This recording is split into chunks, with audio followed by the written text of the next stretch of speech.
తెలుగు రాజ్యం ఛానల్ చూస్తున్నారా? సామాజిక రాజకీయ జీవన చిత్రణే తెలుగు రాజ్యం. అతిశయోక్తులు అసత్యాలు ఉండవు. రాజకీయ కోణం కాదు, ప్రజా కోణమే కొలబద్ద. తెలుగు రాజ్యం వీక్షణ మీ ఉత్తమ అభిరుచికి నిదర్శనం. నమస్తే, వెల్కమ్ టు తెలుగు రాజ్యం. నేను మౌనిక. శ్రీకాంత్ గారు నమస్తే. నమస్తే.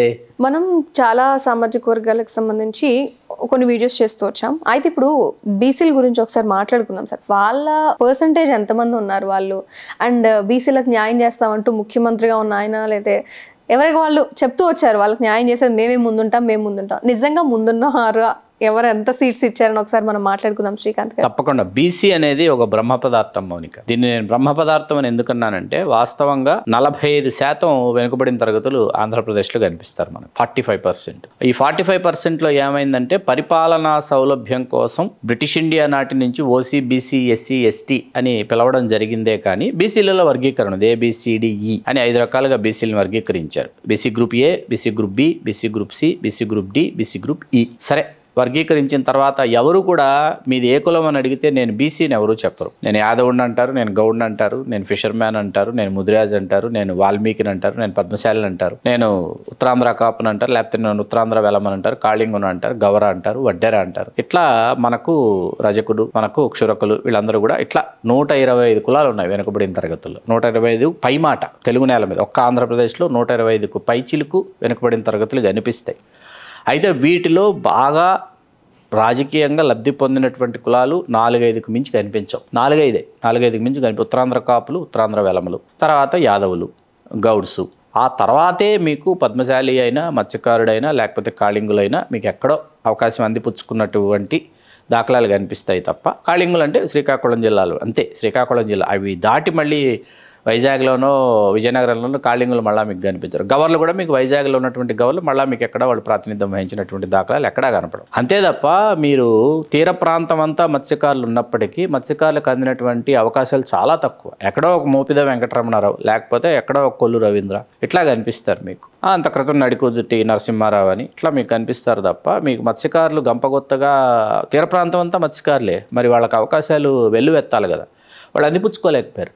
రాష్ట్రమంతటా విస్తరించి ఉన్నప్పటికీ యాదవులు, గౌడ్లు రాష్ట్రమంతటా విస్తరించడం వల్ల ఏమైందంటే సాంద్రత తగ్గుతుంది. మీకు సాంద్రత తగ్గే కొద్దీ మీకు అవకాశాలు కూడా తగ్గిపోతాయి. మీకు ఒక చోట కేంద్రీకృతం అయ్యారు అంటే ఒక చోట కేంద్రీకృతం అవ్వటం వల్లే ఉత్తరాంధ్ర కాపులు, ఉత్తరాంధ్ర వెలములు అవకాశాలు అందిపుచ్చుకున్నారు. ఓట్స్ ఉంటాయి కాబట్టి ఆ పాయింట్ ఒక చోట కేంద్రీకృతం అయ్యారు. అట్లాగే బోయిలు, కురుబలు కూడా మీకు కర్నూలు, అనంతపురం జిల్లాలో ఎక్కువగా మీకు సాంద్రత కలిగి ఉండటం వల్ల, ఎక్కువగా కేంద్రీకృతం అవటం వల్ల వాళ్ళ స్థాయికి తగ్గినట్టు వాళ్ళ స్థానాల్ని వాళ్ళు పొందగలిగారు. కర్నూలు, అనంతపురం 2 జిల్లాల్లో ఎక్కువ కనిపిస్తారు, ఎక్కువ శాతం కనిపిస్తుంది. అట్లా మీకు యాదవులు, గౌడ్లు, పద్మశాలీలు మరియు మత్స్యకారులు ఏమయ్యారంటే రాష్ట్రం అంతా విస్తరించినారు. తీర ప్రాంతంలోనే మత్స్యకారులు ఉన్నారు. మిగతా రాష్ట్రం అంతటా విస్తరించడం వల్ల ఏమైపోయిందంటే వీళ్ళ సంఖ్య ఎక్కువ ఉన్నప్పటికీ వీళ్ళకి రావాల్సినటువంటి అవకాశాలు అయితే చాలా తక్కువ వచ్చినాయి. మనకి ఎక్కువ వచ్చినట్టు కనిపిస్తాయి. ఇక్కడ ఏమవుతుందంటే స్థూలంగా మీకు వెనుకబడిన తరగతులకి అవకాశాలు తక్కువే ఇప్పటి వరకు అందాయి. ఎప్పుడు వాళ్ళకి ఎక్కువగా ఏ అవకాశం వాళ్ళకి అందలేదు. మీకు వీళ్ళు ఎక్కువ శాతం మీకు వీళ్ళు పోటీ చేసినటువంటి ఎన్నిక కూడా 2009 ఎన్నికలు, అది కూడా ప్రజారాజ్యం పార్టీ ద్వారా 104 మంది వెనుకబడిన తరగతుల నుంచి పోటీ చేశారు. 104 మంది అభ్యర్థులు వెనుకబడిన తరగతి కులాలకు చెందినటువంటి వాళ్ళే పోటీ చేశారు. అదొక సామాజిక విప్లవం, అదొక పాజిటివ్ అంశం. ప్రజారాజ్యం పార్టీకి సంబంధించి ఒక పాజిటివ్ అంశంగా రాజకీయ విశ్లేషకులు భావిస్తారు, ఇప్పటికీ భావిస్తారు. ఇక్కడ ఏమవుతూ వస్తుందంటే తెలుగుదేశంలో వెనుకబడిన తరగతిలో పార్టీ లేకపోతే వెనుకబడిన తరగతులకు ఎక్కువ అవకాశాలు ఇచ్చిందని చెప్తారు కానీ వ్యక్తులుగా మనకు తెలుగుదేశం పార్టీలో వెనుకబడిన తరగతుల వాళ్ళు మీకు ఆధిపత్య స్థాయిలో స్థానాలలో కనిపిస్తారే కానీ మొత్తంగా వెనుకబడిన తరగతులకి ఇక్కడ న్యాయం జరిగింది, అవకాశాలు అందాయి అన్న మాట మాత్రం వాస్తవం కాదు. ఇక్కడ ప్రస్తుతం 2024 ఎన్నికలకు వస్తే వైకాపా 41 మందికి అవకాశం ఇచ్చింది వెనుకబడిన తరగతులకి. కూటమి 40 మందికి అవకాశం ఇచ్చింది. ఇస్తే ఇప్పుడు 2022 పల్స్ సర్వే అంటారు. ఈ 2022 పల్స్ సర్వే ఆధారంగా మనకు అందినటువంటి నివేదిక, చాలా స్పష్టమైనటువంటి నివేదిక ప్రకారం 1,92,91,829 మంది ఓటర్లు వెనుకబడిన తరగతుల వాళ్ళే. అంటే పర్సెంటేజ్ ప్రకారం 45%. ఈ 45%లో మీకు ఉత్తరాంధ్ర కులాలు రైతు కులాలు, వ్యవసాయ కులాలు ఏంటంటే కాపు, వెలమ, కాళింగ, గవర, ఇవి పరిపాలనా సౌలభ్యం కోసం సాంకేతికంగా వీళ్ళు వెనుకబడిన తరగతులలో ఉండిపోయినప్పటికీ వీళ్ళకి రాజకీయంగా అవకాశాలు అందిపుచ్చుకున్నారు ఈ సామాజిక వర్గాలు. ఇప్పుడు ఇక్కడ ఒక నియోజకవర్గం తీసుకుంటే మౌనిక, మీకు రెడ్డి వర్సెస్ యాదవ పోటీ జరుగుతుందని అనుకుందాం. ఒక పార్టీ రెడ్డి సామాజిక వర్గానికి అవకాశం ఇచ్చింది, ఒక పార్టీ యాదవుడికి అవకాశం ఇచ్చింది. వెనుకబడిన తరగతులు అందరూ వెళ్ళిపోయి యాదవుడికి వేసేస్తారనేది సత్యం కాదు, నిజం కాదు. ఖచ్చితంగా ఓట్స్ స్ప్లిట్ అవుతాయి. ఓట్స్ స్ప్లిట్ అయ్యి యాదవుడికి ఇచ్చారు కాబట్టి అక్కడ ఉన్నటువంటి జాలర్లు, అక్కడ ఉన్నటువంటి శాలి, అక్కడ ఉన్నటువంటి వడ్డెర, అక్కడ ఉన్నటువంటి రజక, అక్కడ ఉన్నటువంటి క్షురక, అక్కడ ఉన్నటువంటి వీళ్ళందరూ వెళ్ళిపోయి యాదవుడికి వేసేస్తారన్నది వాస్తవం కాదు. ఖచ్చితంగా ఓట్లు మొత్తం 125+ అని మీరు నంబరే అంత పెద్దగా చెప్పినప్పుడు ఎంతవరకు యూనిటీ అనేది కూడా పాయింట్. ఇప్పుడు ఇక్కడ ఏమవుతుందంటే అక్కడ ఆ ఓటు ఖచ్చితంగా స్ప్లిట్ అవుతుంది. వాస్తవానికి రాజకీయ విశ్లేషకులు చేసే పని ఏంటంటే ఒక నియోజకవర్గాన్ని మోడల్గా తీసుకుని ఆ నియోజకవర్గంలో వెనుకబడిన తరగతులందరినీ వాళ్ళని యాడ్ చేసుకున్న తర్వాత, అంటే వాళ్ళందరినీ కలుపుకొని ఒక నంబర్ వస్తుంది. వాళ్ళందరినీ కలిపిన తర్వాత ఒక నంబర్ వస్తుంది. ఒక నంబర్ వచ్చిన తర్వాత వెనుకబడిన తరగతుల నుంచి కంటెస్ట్ చేస్తున్నారు ఇక్కడ అభ్యర్థిని అనుకుందాం. ఇక్కడ అగ్రవర్ణాలు రెడ్డి కావచ్చు, కమ్మ కావచ్చు, కాపు కావచ్చు, ఎవరో పోటీ చేస్తున్నారు అనుకుందాం. తీసుకున్న తర్వాత వెనుకబడిన తరగతులందరూ కూడా ఈ బీసీ అభ్యర్థి ఎవరైతే ఉన్నారో ఇతనికి ఓటు వేసేస్తే ఖచ్చితంగా బీసీల సంఖ్య చాలా పెరిగిపోతుంది. ఖచ్చితంగా అతను కనీవిని ఎరుగిన ఆధిక్యతతో గెలిచేస్తాడు. కానీ అట్లా జరగటం లేదు, ఓటు స్ప్లిట్ అవుతారు. ఇప్పుడు ఇక్కడ ఏం చేశామంటే బీసీలందరూ ఓటు వేస్తే ఓసీలు గెలవరు. అసలు బీసీలందరూ ఓటు వేసారనుకోండి, అసలు ఓసీలు గెలవరు. కానీ ఓటు స్ప్లిట్ అవుతుందన్న విషయం అర్థమవుతుంది. ఇప్పుడు ఇక్కడ 10 సామాజిక వర్గాల్ని మనం తీసుకున్నాం. 10 సామాజిక వర్గాల్ని తీసుకుని 10 సామాజిక వర్గాల యొక్క సంఖ్యని మనం సుస్పష్టంగా తెలుగు రాజ్యం ప్రేక్షకులకు తెలియజేయబోతున్నాం. టాప్ 10 అన్నమాట. యాదవులు 25,53,444 first place voters AP. Second Gowda, అంటే గౌడ్లు, కల్లుగీత, వీళ్ళు ఎవరైతే ఉన్నారో వీళ్ళని ఈడిగలు అంటారు, యాత అంటారు. వీళ్ళు 19,78,826. ఆ తర్వాత మత్స్యకారులు 15,74,805 మంది. ఉత్తరాంధ్ర కాపులు అంటే శ్రీకాకుళం, విజయనగరం, విశాఖ, ఈ 3 జిల్లాల్లో మాత్రమే ఉన్నటువంటి కాపులు. వీళ్ళు సాంకేతికంగా వెనుకబడిన తరగతులలో ఉన్నారు కాబట్టి ఉత్తరాంధ్ర కాపులు 15,18,044. రజకులు 11,63,887. బోయలు, వీళ్ళని వాల్మీకులని కొన్ని చోట్ల పిలుస్తారు, 9,69,868. ఉత్తరాంధ్ర వెలమలు అంటే ఆ 3 జిల్లాల్లో ఉన్నటువంటి వెలమలు ఎవరైతే ఉన్నారంటే శ్రీకాకుళం, విజయనగరం, వైజాగ్, వాళ్ళు సాంకేతికంగా వెనుకబడిన తరగతులు ఉన్నారు కాబట్టి ఉత్తరాంధ్ర వెలమలు 9,36,564 మంది. వడ్డెరలు 8,61,391. చేనేత అంటే పద్మశాలీలు 6,87,294 మంది. కురుబలు 5,34,262 మంది. ఈ టాప్ 10 యాదవులు, కల్లుగీత, మత్స్యకారులు, ఉత్తరాంధ్ర కాపులు, రజకులు, బోయలు, ఉత్తరాంధ్ర వెలమలు, వడ్డెర్లు, చేనేతలు, కురుబలు, వీళ్ళు టాప్ 10లో వీళ్ళు ఈ బీసీ కమ్యూనిటీస్లో టాప్ 10 కమ్యూనిటీస్ ఈ 10 వీళ్ళు కనిపిస్తున్నారు. మిగతా వాళ్ళందరూ కూడా వీళ్ళ తర్వాత స్థాయిలోనే మనకున్నారు. ఇప్పటి వరకు వడ్డెర సామాజిక వర్గం నుంచి కానీ అట్లాగే రజక సామాజిక వర్గం నుంచి కానీ ఆంధ్రప్రదేశ్లో ఇప్పటివరకు శాసనసభలోకి ఎవరు అడుగు పెట్టలేదని నా పరిశీలనలో నాకు అర్థమైంది. వరంగల్ పోటీలో నిలబడిన కూడా లేదు, అవకాశమే రాలా. ఇప్పుడు మీకు ఉమ్మడి ఆంధ్రప్రదేశ్ ఉన్నప్పుడు వరంగల్లో మీకు బసవరాజ్ సారయ్య కానీ వారు రజకులు అనమాట, వారికి అవకాశం ఇచ్చారు. వారు రాష్ట్ర మంత్రి కూడా కాగలిగారు.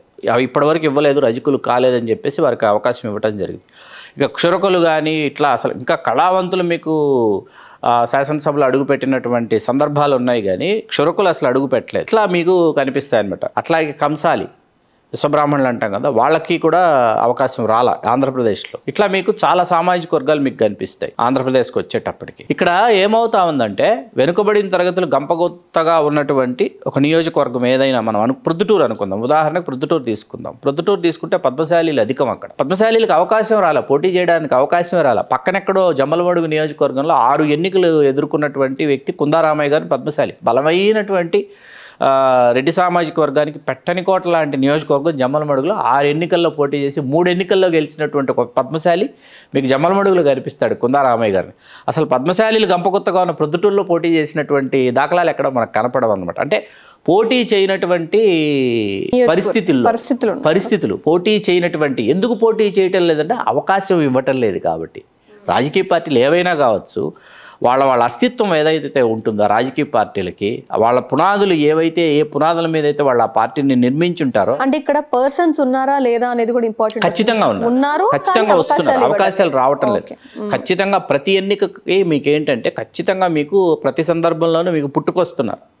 పుట్టుకొచ్చినప్పటికీ వాళ్ళకి అవకాశాలు దక్కటం లేదు. దక్కకపోవడం వల్ల మీకు ఏంటంటే వాస్తవానికి చట్టసభల్లో ఏంటంటే ఒక తీర్మానం చేయాలి. ఏది వెనుకబడిన తరగతుల రిజర్వేషన్స్ లాగా ఎస్సీ రిజర్వేషన్స్ లాగా బీసీలకు రిజర్వేషన్లు ఈ స్థానాల విషయంలో కానీ ప్రవేశపెడితే మాత్రం అత్యధికులు మీకు వెనుకబడిన తరగతులు ఆంధ్రప్రదేశ్లో కనిపిస్తారు.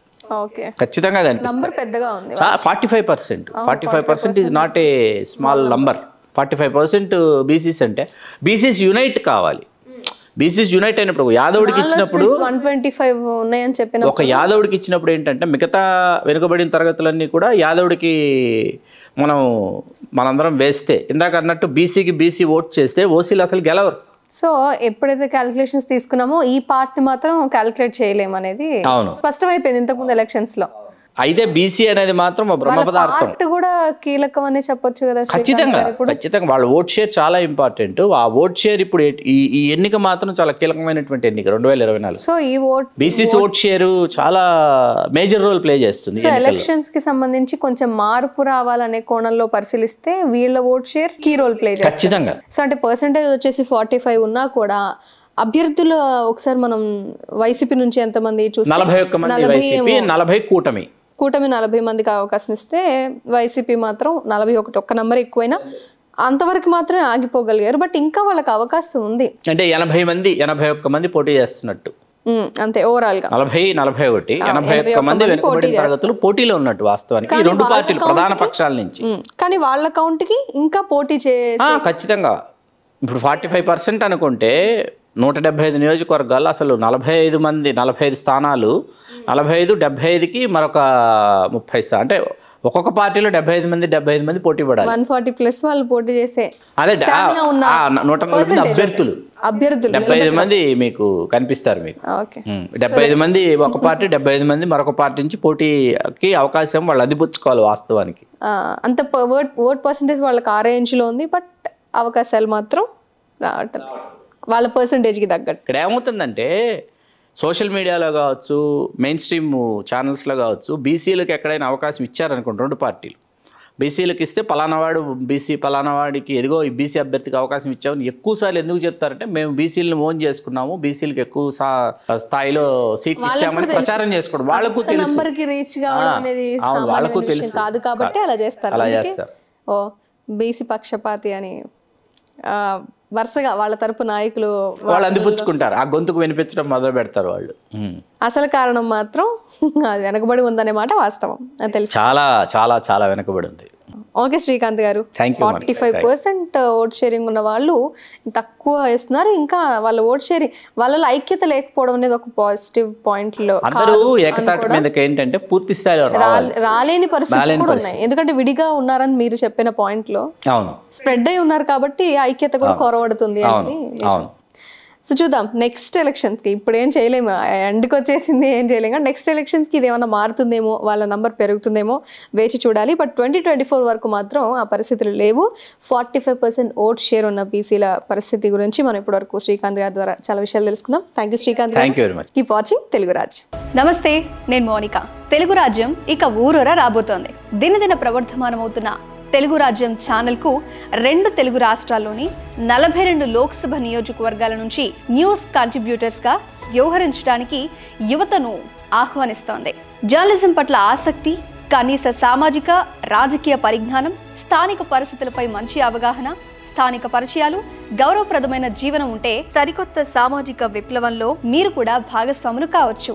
మీ అంతరంగాన్ని ఆవిష్కరించవచ్చు. ప్రతి లోక్సభ నియోజకవర్గ పరిధిలో 2కి అవకాశం ఉంటుంది.